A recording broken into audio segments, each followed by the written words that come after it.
con la esperanza siempre en Dios. Siempre en eso, la fe. Orando diario, pidiéndole a Dios la liberación.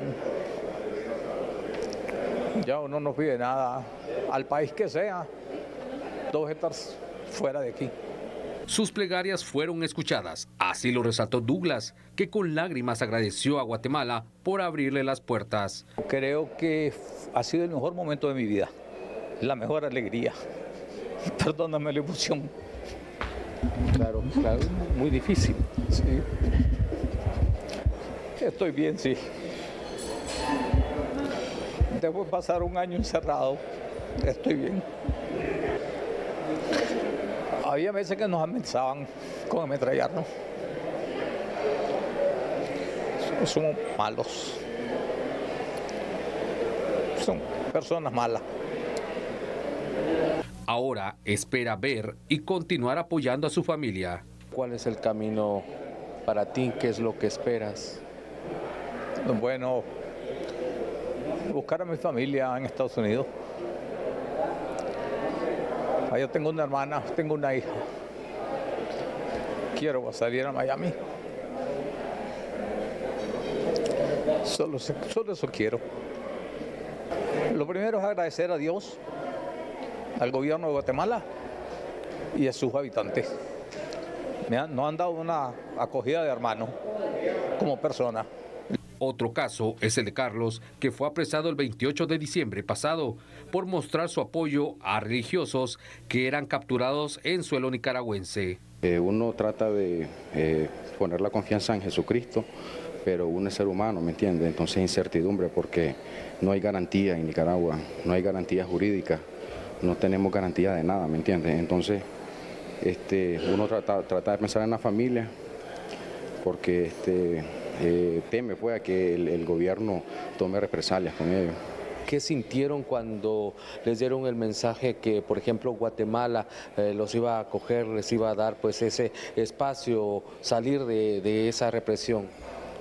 Nosotros nos sentimos contentos, ¿me entiendes? Yo me siento contento en particular, pues, porque estar preso no es agradable, ¿me entiendes? Más cuando injustamente uno está preso, entonces no nos importa dónde ir, pues, ¿me entiendes? Porque estar en libertad plena no nos importa, pues, que donde sea que vayamos, pero nos sentimos alegres, nos sentimos contentos que Guatemala nos haya acogido. Y algunos de los 135 políticos que fueron liberados por el gobierno del presidente Daniel Ortega y llegaron el jueves a Guatemala ofrecieron sus testimonios, expresaron no solo la gratitud por el milagro de la excarcelación, sino que también afirmaron que no dejarán de luchar por su país. Entre los liberados se cuentan activistas de derechos humanos, misioneros y laicos católicos. Y también el grupo de 135 ciudadanos nicaragüenses terminaron el proceso migratorio y fueron trasladados a un hotel ubicado en la zona 10 capitalina. La movilización de los nicaragüenses se realizó con la coordinación de la Cancillería guatemalteca y el gobierno de los Estados Unidos a través de su embajada y otras instancias como la Agencia de la ONU para los Refugiados y la Organización Internacional para las Migraciones y el apoyo de la entidad guatemalteca El Refugio de la Niñez. Fernando, un gesto humanitario sin precedentes el recibir a estos 135 políticos que habían estado encarcelados y perseguidos políticamente por el gobierno de Daniel Ortega en Nicaragua.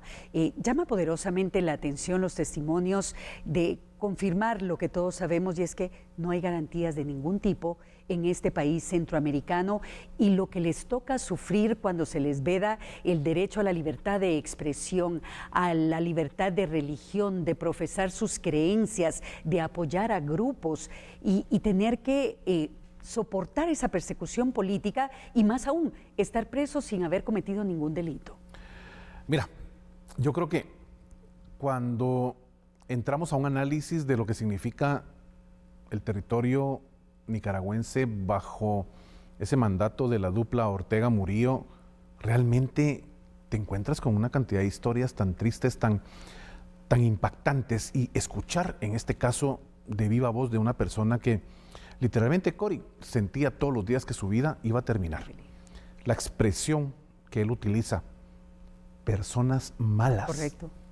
Te dice todo completamente, porque te dice los vejámenes que sufrían, obviamente ellos, en primer lugar, al estar privados de su libertad. 2, al recibir tratos inhumanos de parte de las autoridades, que ya sea sistema penitenciario o bien la fuerza policial, pues es el sistema de ellos, así es como se manejan. Cualquier prisionero político va a ser tratado de una manera pues jamás humana, al contrario, todo va a ser inhumano. Y entonces vivir con esa psicosis, vivir con esa paranoia que tu vida puede cambiar y terminar dentro de la siguiente media hora, eso realmente no es vida. Y ahí es donde entra mucho el esquema de la tortura, que en este caso se convierte no solo ya en lo físico que puedes llegar a sufrir, sino la tortura psicológica. Claro. Terrible, de verdad. Creo que es de aplaudir lo que genera la diplomacia de parte de Estados Unidos para lograr la liberación de esta pequeña muestra, porque cuánta gente más hay todavía detrás de las rejas nicaragüenses. Es terrible.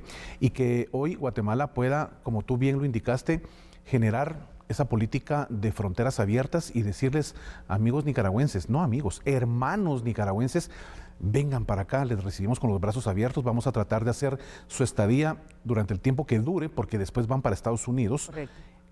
Vamos realmente a darles ese buen sabor de boca de alguien que les recibe con los brazos abiertos. Creo que esa experiencia para ellos ahorita marca una diferencia y un hito en su existencia, porque te imaginas cuánto tiempo, como tú bien lo dijiste, estar sin su libertad por algo que ni siquiera hicieron, solo por significar un peligro para el sistema de gobierno autoritario, ¿verdad?, que se está manejando en Nicaragua y que obviamente no permite ningún tipo de libertad constitucional. Terrible. Y escuchar estos testimonios, Fernando, de viva voz, como tú bien decías, de personas que han sufrido en carne propia estos vejámenes, también nos aclara el panorama de este país centroamericano, porque hay muchas personas que dicen que son los medios de comunicación, son los contrarios al gobierno, son los opositores los que expresan este tipo de situaciones, pero cuando llegas a Nicaragua las cosas son diferentes. Y esto no es así, lo vemos en la realidad de personas que están viviendo allá, que están siendo perseguidas allá, que están dejando su familia, su cultura, su país, y diciendo, el mejor día de mi vida fue haber logrado salir. Increíble. Y lo único que espero es llegar y encontrar a familia que tengo fuera, en Estados Unidos. Ahí decía el Señor con lágrimas en los ojos, espero encontrar a mi hermano, encontrar a mi hija. Impactante. Y es el mejor día de mi vida. O sea, esa es la realidad que se vive, como tú bien lo decías, con un gobierno autoritario que les limita cualquier garantía y cualquier libertad a estas personas que lo único que quieren es apoyar a personas que se están expresando libremente y que están manifestando inconformidades con todo el derecho a hacerlo. Fíjate que cuando tú analizas situaciones y experiencias de países en donde un dictador ha llegado con la mentalidad, en primer lugar, lo primero que se utiliza es que es el enviado de Dios, ¿verdad?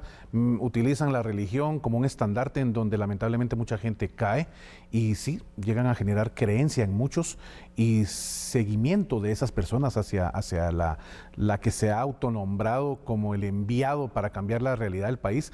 Pero de verdad los modelos históricamente en países en donde la figura de un dictador, de una dictadora, jamás han funcionado, no funciona.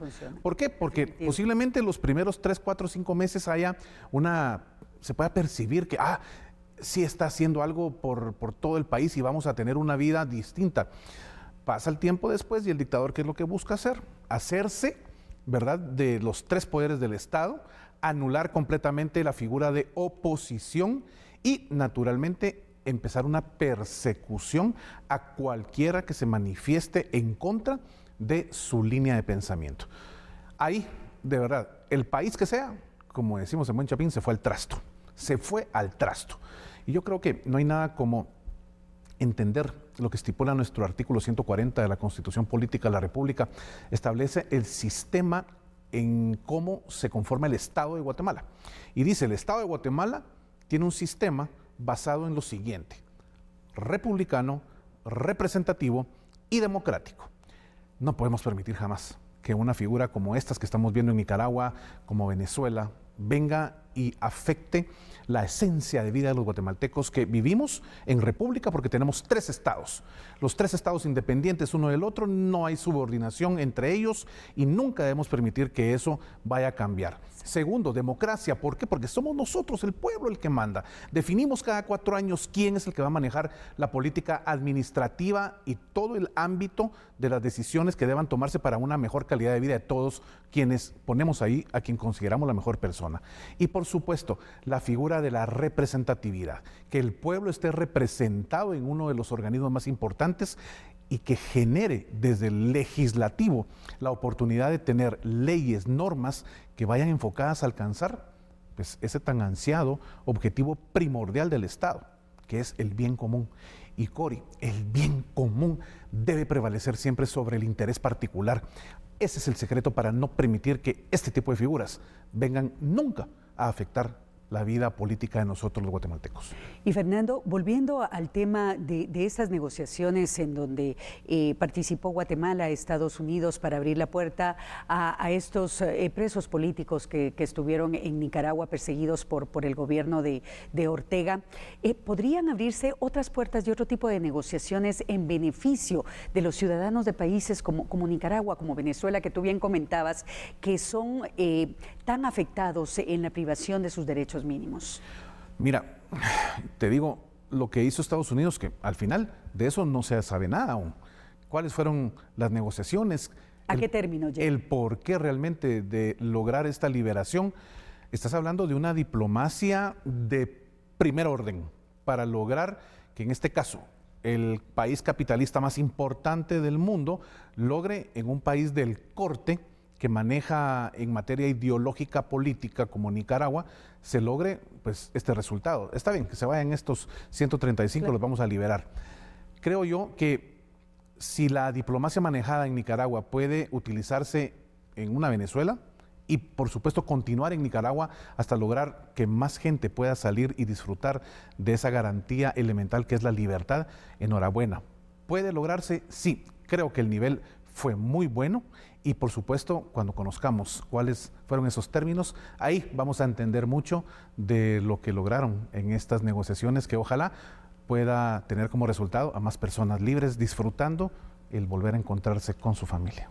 Bueno, Fernando, y ojalá que este tipo de política internacional también siente un precedente. Totalmente. Siente un precedente para que estas personas que pareciera que son pocos, pero son 135 vidas que cambian absolutamente luego de haber sido perseguidos en su propio país, bajo sus mismas autoridades, pues abra la puerta para nuevos beneficios a estas personas. Momento de la pausa y también de despedir a mi buen amigo Fernando Prera de este espacio de análisis. Como siempre, Fernando, el tiempo es corto y un placer conversar contigo. Gracias, Cori, de verdad eres bienvenida a tu casa. Gracias. Cuando quieras. Amigo y amiga televidente, buen descanso, buen fin de semana, disfrute a los suyos y por supuesto, nos vemos aquí en A la Medida el día lunes a las 9 de la noche.